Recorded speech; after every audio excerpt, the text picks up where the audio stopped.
Gift Biz Unwrapped, episode number 9.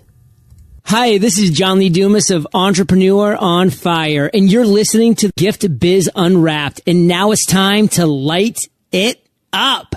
Welcome to Gift Biz Unwrapped, your source for industry-specific insights and advice to develop and grow your business. And now, here's your host, Sue Monheit. Hi, I'm Sue, and welcome to the Gift Biz Unwrapped podcast. Whether you own a brick and mortar store, sell online, or are just getting started, you'll discover new insight to gain traction and to grow your business. Today, I am thrilled to introduce Eileen Cyrus. She owns Just Because IYQ Tea Room and Gifts down in Myrtle Beach. Eileen is a Vietnam veteran having 12 years experience in the U.S. Air Force. Once she retired from civil service, she spent another 10 years working several small jobs while also caring for her mom and her father-in-law.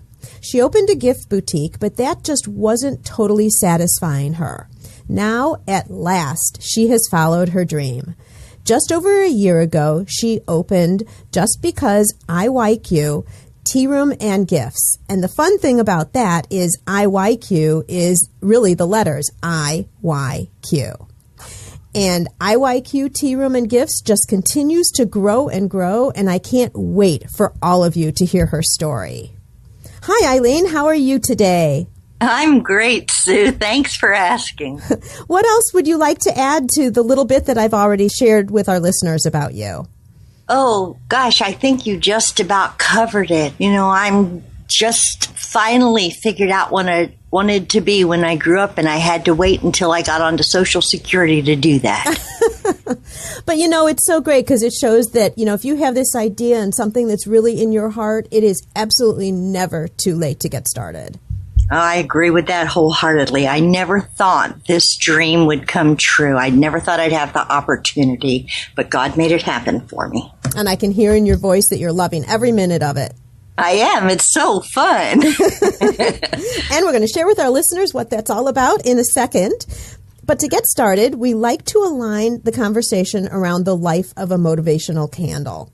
The light shines on you while you share your stories and your experiences. So, Eileen, should we light it up? Yes, let's do that. I'm ready. All right. What color is the candle that we can envision for you? My candle is pastel pink, soft and inviting. Just like a tea room. That's right. Hey. And what would be the quote on your candle? This is a great one for me.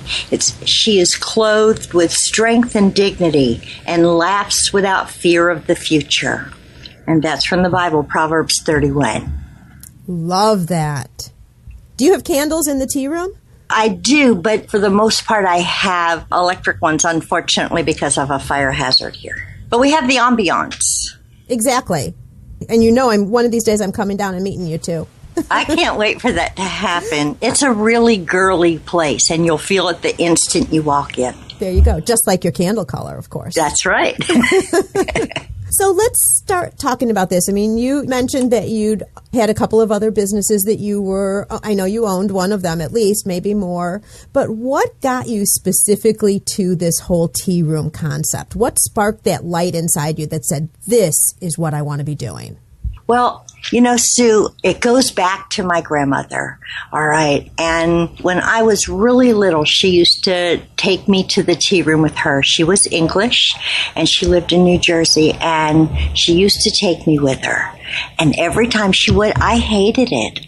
All right. It's like it was horrible for me. I was a tomboy. I had to put on a dress with crinolines. This was in the early 1950s, and gloves and a hat. And I'm thinking, you know, it's like, I don't want to do this. But what really stuck with me, because my grandma passed away when I was only 6, and what stuck with me was how special I felt when I was with her. It makes me tear up. That special feeling that you get, you know, sometimes you just need to feel that warm fuzzy. And I decided that's what I really wanted to do. My heart was telling me I needed to make a space available for people who wanted to feel special, who wanted to smile, who wanted to be pampered, all of that. And I love to cook, so I always knew I wanted to open some kind of a food establishment, but it had to be different and special. And it all came together because my grandma led me in every direction here. Wow. So that true emotion then is really what gives you the passion and makes you keep going, I'm sure.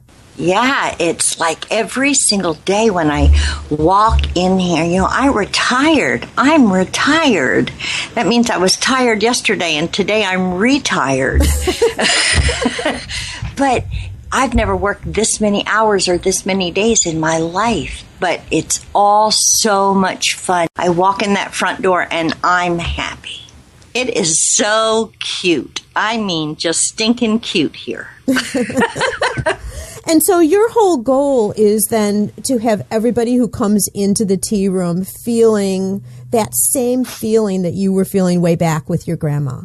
Absolutely. I want them to feel special, and I want them to just relax and to breathe and not be rushed or hurried.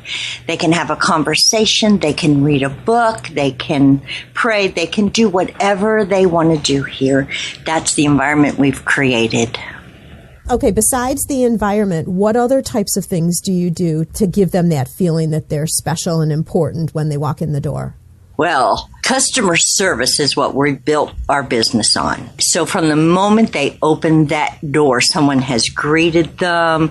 They immediately get seated at a table. We chat with them. We want to know where they're from and a little bit about them. People love to talk about themselves, and we give them that opportunity, and they immediately just want to be our friend.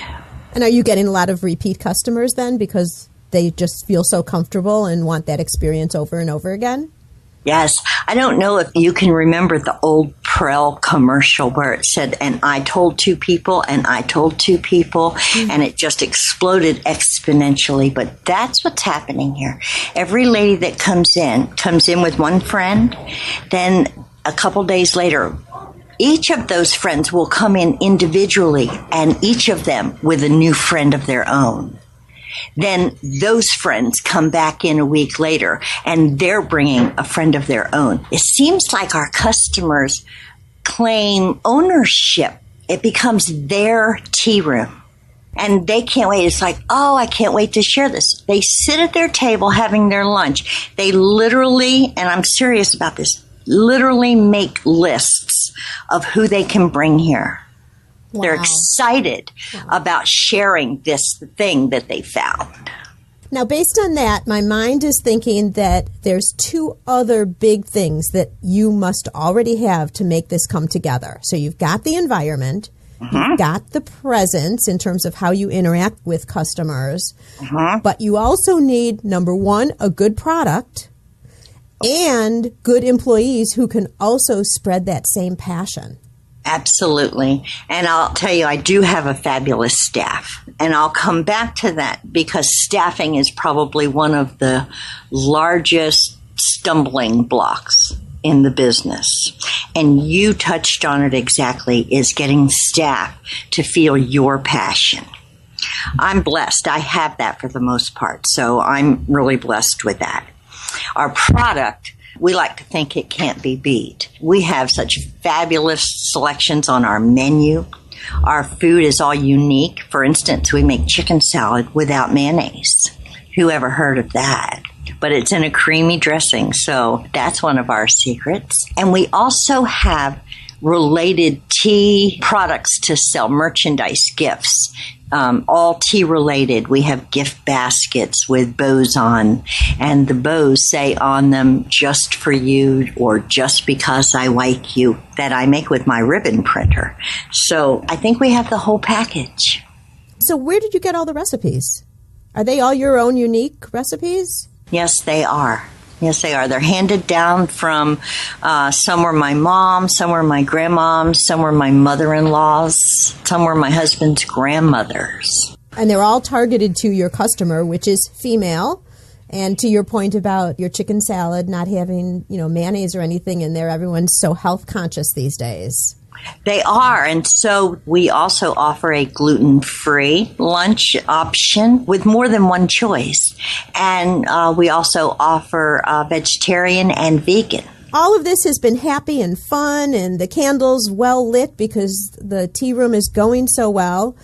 But I'm sure there was a time, and since the tea room is still pretty new, this is probably a very recent time when things weren't going so well, when you hit a roadblock somewhere along the way as you've been building up to your success. Can you take us there, Eileen, and tell us one of those stories?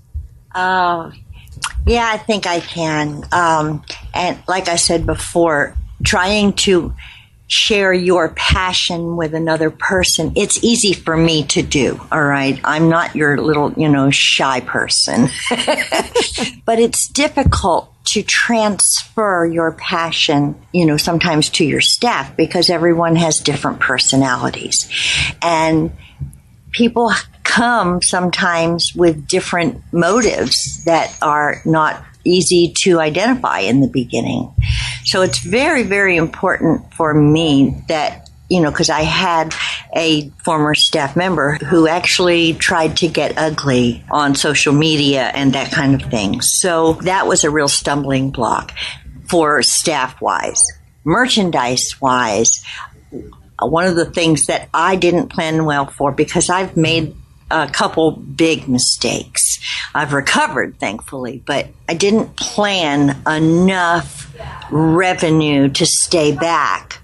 Even though everything gets poured back into the business, it's like when you have retail merchandise, you've got to be able to replenish it just like that. Because if you don't have it, you can't sell it.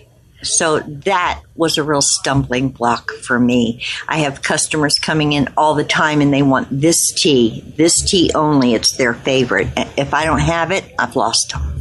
So it was a challenge in that you weren't restocking fast enough initially. Yes, because I had a plan in my head. I wrote this business plan and I had a plan in my head. Okay, I'm going to order tea once a month and I'm going to, order this on this week. And it's really, really good to have a plan. But for me, I had to learn flexibility. I had to learn, it's like I can't wait. So what advice would you give our listeners if they're in a situation like that where it's kind of a consumable that you're not exactly sure what's going to be out of stock soon? Can you give our listeners any advice? How are you doing this now? Now what I've done is set up inventory controls on everything. And when I get to a certain point on a certain thing that I know is a big seller, for instance, my green mango peach tea, huge seller. All right. So I know when I get down to 4 cans of that left, I need to order 2 cases of it right then. I can't wait. All right, so setting inventory controls and reorder points is important because when you get really busy in the middle of the day and somebody comes to you and says, hey, Eileen, this is getting low. It's like, yeah, okay, I'll get that. But you forget. I forget. So I absolutely went into the computer and set up inventory control points, and that's working well for me. You also have to be flexible, Sue. I wasn't flexible. So the inventory control points in your computer, does that just shoot you off like a notice or something that says this is low? Or is it in your QuickBooks or something like that where it shows you have some? I use a POS system. Okay. All right. For all of my sales, and it subtracts out of inventory every time I sell something. And can I say which one I use? I don't know. Absolutely, yeah. Okay. If you would endorse it, that's great for someone who might be looking for a system. Yeah. Well, I can tell you that I didn't have any big bucks to spend on a sophisticated POS system, so I went with Square. They have an inventory system. They had everything that I needed, and it doesn't cost me anything. It's fabulous for me. And so as I sell something, when it gets low, it'll pop up at the end of the day in my end of day report. It pops up a report of what I need to order. It takes all of that worry and stress. For me, that was really important because, I can get wrapped around the axle. And for now, I don't have to do that. Now I can just focus on my customers. Gift Biz listeners, We will put in the show notes links to any tools or any information that is shared on the podcast. So don't feel like you need to move to the side of the road or something to write all of this down. You'll be able to capture it in the show notes. Eileen, I want to go back just really quickly. You had kind of talked very briefly initially about an ugly situation that happened on social media. To the extent that you're comfortable, will you tell us a little bit about that story and also what you did? How did you overcome the situation? There are some people out there, and thankfully I have only run into one in a year, okay? But there are some people out there who are just mean. They're bullies, or they have a motive. This particular person really wanted my business. She wanted to run my business. And so she was kind of undermining any, direction or guidance that I put out or requests. It's like, I want you to make coleslaw today. And then she would say to someone, you don't have to do that. You don't have to do that. I'll take care of that later, kind of thing. And then I would go back for it and it would be gone. So that was the kind of activity that was happening, but I didn't know it. All right, because people were trusting in her. She had told them that, she was in charge. And of course, it was all very new and I was busy doing other things, so I wasn't paying very close attention. So that was my fault. So when it came down and I recognized it, I had to let her go. And it got ugly. I mean, she walked out front. My tea room is in a little 12-store shopping plaza. She went out front on the sidewalk and just started screaming. She was going to tell everyone that I use moldy food, and she was going to do this and she was going to do that. And I figured she was just, like over the edge, and I just sent her home. Then things started showing up on my Facebook page. And luckily for me, most people recognized it for what it was, that it was ugly, and they immediately came in on my side. Also had some ugly customers who came in that didn't get what they wanted. They wanted a free lunch or an additional pot of tea because they didn't like the flavor they ordered. And I thought we handled that well. But then when they would get out, they would go right to the Facebook and write a nasty review. I've learned some really good lessons about that. One, when someone posts something ugly to you or about you on your Facebook page, I always go back on and acknowledge it. I don't ignore it. I acknowledge it, and I thank them for giving me that information.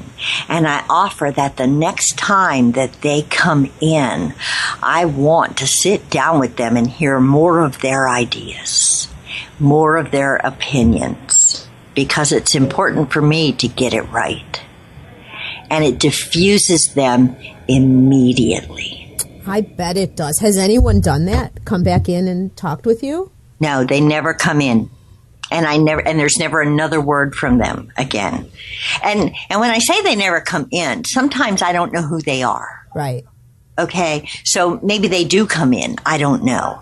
But I do know that what it does is it stops the ugly right there. It's kind of like a sailboat, and they're filling up the sail with all of their lies and their hot air. And when I go back at them with kindness and kind of build them up and say, thank you for bringing that to my attention, it's kind of like taking a big old knife and cutting the sail right in half so it can't hold wind anymore. Now you know what to do when this happens, because I'm sure the first time someone posted like that, it probably stopped you in your tracks, totally took the wind out of your sail in terms of, what am I going to do? It hurt my feelings. This? Yeah. Some lady said I used canned pineapple, and it was like, oh my, I've never used anything canned at all. But now you know. Now you have a plan. You know what to do, and you know when we serve the public, we have to expect some of this from time to time, unfortunately. Yes. The thing that I learned is never engage them. If you go back and try and defend, now you're giving them more ammunition. So what you have to do is just kill them with kindness. There you go. Boy, it works every single time. And I didn't learn that by myself. I had to go back and read, Google things and say, how do I do this best? Mm-hmm. Well, but it also sounds to me like you're genuine. You don't like the fact that they chose that venue and attack the business, but it also sounds like you're genuine. Like if someone would have come and Facebook post apart, come in and said, hey, I'm really frustrated about this or like this, you would be receptive to those types of conversations.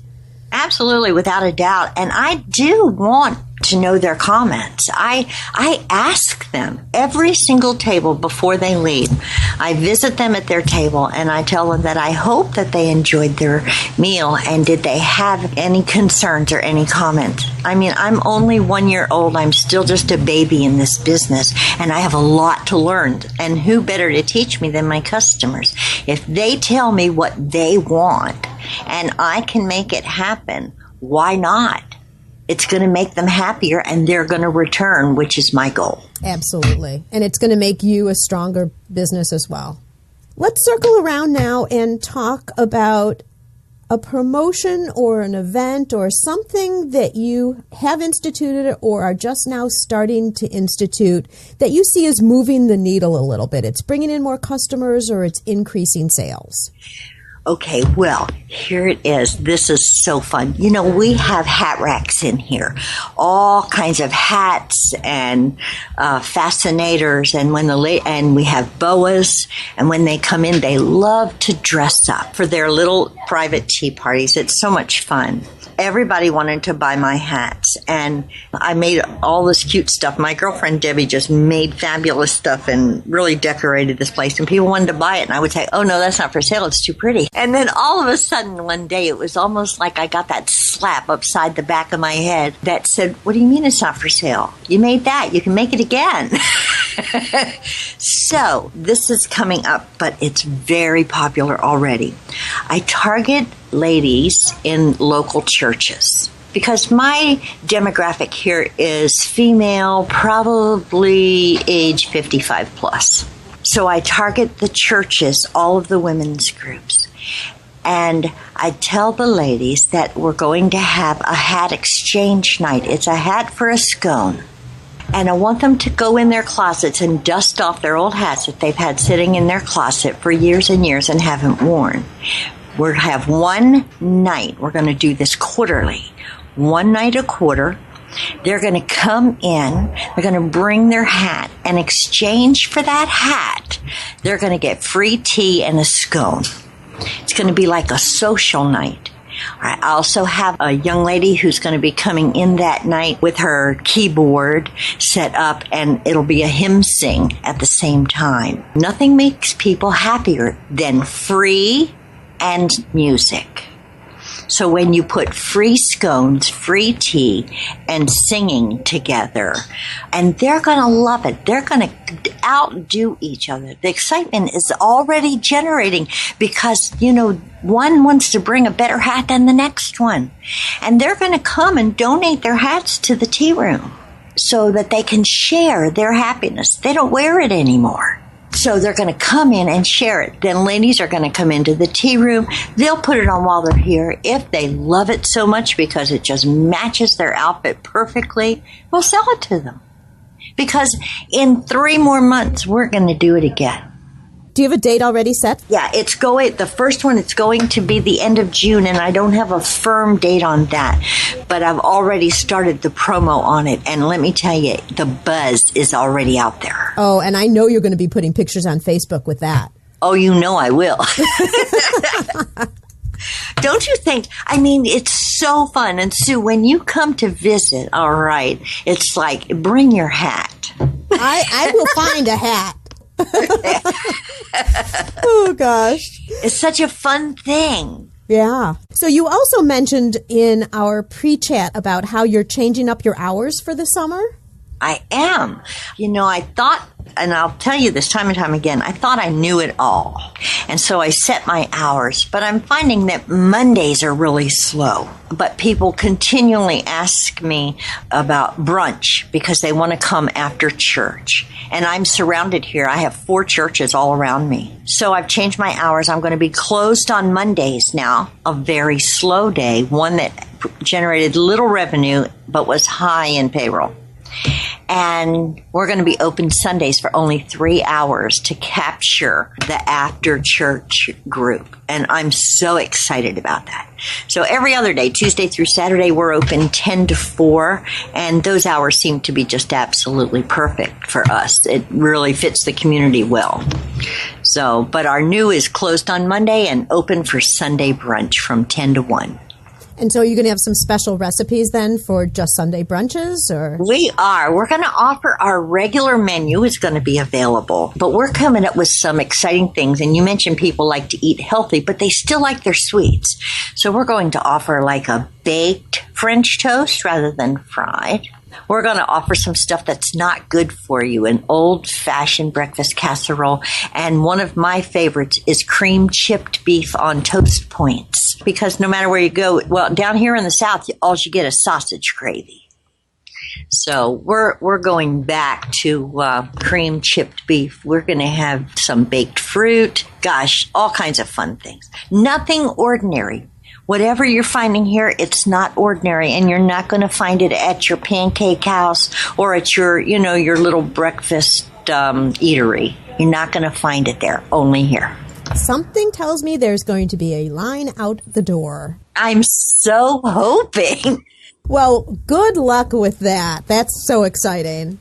We're going to swing over into our reflection section now. This is a look at you and gives us a feel for what's helped you with your success along the way. You've already shared quite a bit. But Eileen, what other trait do you have that's just a natural trait for you that you can attribute to your success? Using my husband's words, I'm an eternal optimist.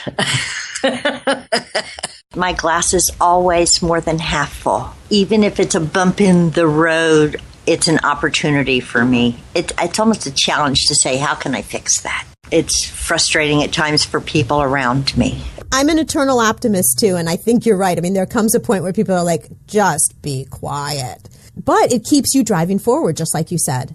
It does, and you know what it does? It keeps a smile on your face. Yeah. And people see that. People are attracted to happy. They kind of run or walk away from grumpy. People are attracted to happy. Yes. I think that's a quote for you. Ah, okay. What tool do you use regularly to keep yourself productive or to create balance when you're out of the tea room? I have to tell you, for me, it's my faith in God. That keeps me balanced. That's my first go-to. Just relax back into prayer and then sit and listen. Now, you know I don't sit and listen well, right? You know that. That's something that I'm working on and learning that about listening. That's my peace and my comfort. I'm also we're starting to form a mastermind group with just a few key people in it where we can reflect to one another about our businesses and things that are going on. So for me, that's it. And my grandbabies. I have the most wonderful grandbabies, and I so look forward to playing with them once a week. So for you, it's really just making sure to be able to take time to really reflect back on what's important to you and what you value in your life. Yeah, I have to recenter and refocus. Yeah. What book have you read lately that you think our readers could find value in? I had to think about that, but the book is called Think and Grow Rich by Napoleon Hill. It's just a marvelous book. Kind of walks you through and gives you things that you already know, but now you see it in print and it's like, oh yeah, I can do that. And he gives you ideas, and through that book is how I learned about the mastermind group. He gives you specific instructions. He doesn't just kind of write about stuff and then kind of let you off there to figure out how to do it. He tells you how to do things and lays out steps. Absolutely fabulous resource book. Well, thank you for sharing that. Just as you're listening to the podcast today, you can also capture audiobooks with ease. Get an audiobook like the one Eileen's mentioning for free through Audible. All you need to do is go to giftbizbook.com and make a selection. That's giftbizbook.com. Okay, Eileen, we are rolling into the Dare to Dream section. Ooh, I'm a dreamer. Yay! I would like to present you with a virtual gift. It's a magic box containing unlimited possibilities for your future. This is your dream or goal of almost unreachable heights that you would wish to obtain. Please accept this gift and open it in our presence. What is inside? Wow. I would have a little laser light, and I could walk around with my little laser light. And when I see people that are unhappy, I would just point it and click it at them. And it would put a smile on their face, and then it would automatically bring them into my tea room and fill them up with whatever they needed to put a smile on their face. I love that. That's what I would do. And so if even not having this laser light, people want to find you, come into your tea room or look at your Facebook page or something, or just talk with you, how is it best that our listeners connect with you? I have a website that's at www.justbecauseiYQ.com. Then go to my Facebook page, which is IYQ Inc. And can I tell them really quickly, Sue, how I got IYQ? Absolutely. Okay, because it's important and it'll help them remember it. When my daughter was 2, she did something bad. And I don't think it could have been too bad because she was 2. And I remember telling her, and I think maybe your listeners can relate to this, how much I loved her, but that I didn't like her very much at that moment. You know, it's like I think we've all told our kids that at some time or another. But my daughter, it had a big effect on her. And she would come running to me every day after that, more than one time a day. And she'd say, I like you, Mommy. I like you, Mommy. And it put such a smile in my heart that it would last me like the whole day because my heart would be happy. And I made a promise right then and there. Now, I have to tell you, this was 40 years ago. It was before the internet. It was before home computers. It was before anything like that. But it stayed with me all this time. And I made a promise that day when she first said it, that I was going to do something with it to put a smile on everybody's face that I encountered. So when they come to my tea room, I'm in Garden City, South Carolina, which is just south of Myrtle Beach and about an hour and a half north of Charleston, but worth the drive. And when they come into my tea room, it's their very first visit, and they tell me that they'll get a little sparkly pin that says, I like you. And so they'll always remember it. They'll never forget my chicken salad or quiche either, but the pin they can take with them. Thank you for sharing that. I love that. And this whole concept of making people feel good and enjoy their surrounding and their day-to-day now, if you will, just resonates throughout this whole conversation we've been having. So I can tell that it's just really deep within you, Eileen. It's continuous, making others feel happy and having a smile on their face. Yeah, Sue, it's one of the happiest things that I can say in my life, where I can actually do what I love doing and make other people happy by me doing what makes me happy. It just doesn't get any better. It doesn't get any better. No.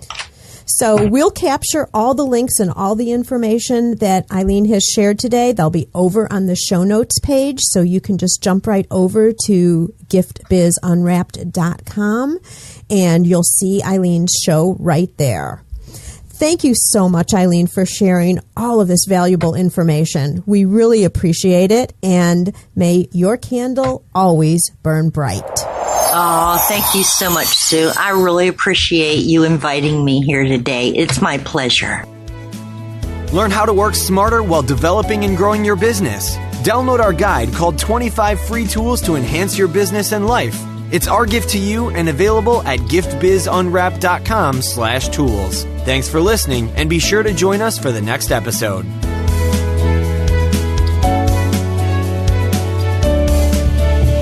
Would you like to be on the show?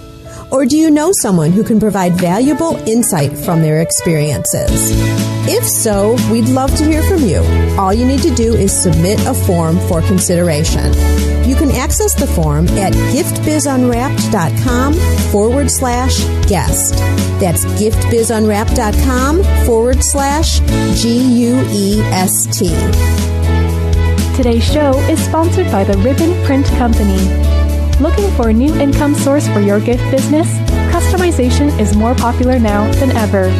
Brand your products with your logo, or print a Happy Birthday Jessica ribbon to add to a gift right at checkout. It's all done right in your shop or craft studio in seconds.